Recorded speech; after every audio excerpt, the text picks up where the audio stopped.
வணக்கம்.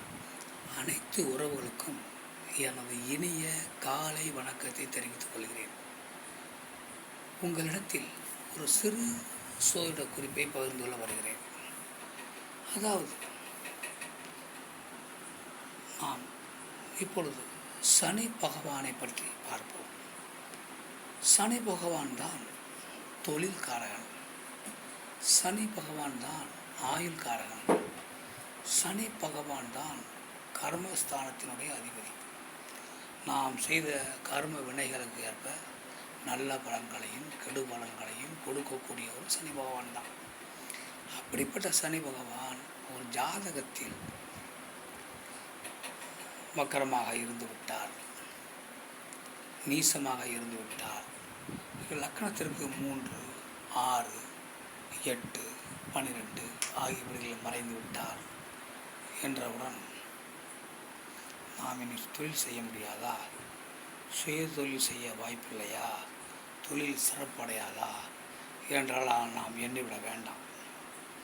அவர் எந்த நிலையில் இருந்தாலும் அவர் நல்ல பலன்களை தருவதற்கு ஏராளமான மாற்று வழி திட்டங்கள் இருக்கின்றன. அது சனி பகவான் மறைவு ஸ்தானத்தில் இருந்தாலும், நீசமாக இருந்தாலும், வக்ரமாக இருந்தாலும், அந்த சனி பகவானை குரு பகவான் பார்த்து விட்டால் அந்த சனி பகவான் நல்ல பலன்களை தருவார், தொழில் வளத்தை தருவார், செல்வாக்கை தருவார், புகழை தருவார். அதேபோல் சனி பகவானுக்கு வீடு கொடுத்தவர் வேறு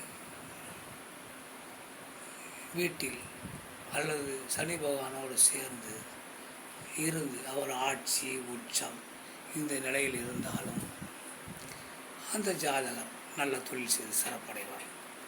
மேலும் சனி பகவானுக்கு வீடு கொடுத்தவர் சந்திர பகவானுக்கு கேந்திரத்தில் இருந்தாலும் முன்னேற்றம் அடைவார். இப்படி ஏராளமான வழிவகைகள் இருக்கிறது. நீச்சபங்க ராஜயோகம் அடிப்படையில் அந்த சனி பகவான் வலுப்பெற்று ஜாதகரை தொழில் வளத்தில் பெரும் செல்வந்தனாக உயர்த்தக்கூடிய அளவிற்கு யோக பலன்கள் இருக்கிறது. அதனால் மறைவு ஸ்தானத்தில் சனி பகவான் இருந்து விட்டார் என்பதால் நமக்கு அப்படித்தான் தொழில் பலம் இருக்காதோ என எண்ணிவிட வேண்டாம். தயவு செய்து நீங்கள் ஜாதகத்தை உன்னிப்பாக கவனிங்கள். ஏராளமான யோகங்கள் குட்டி கிடக்கின்றன.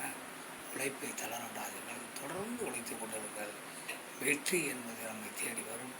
மற்றவற்றை நாம் அடுத்த வீடியோ காண்போம். நன்றி, வணக்கம்.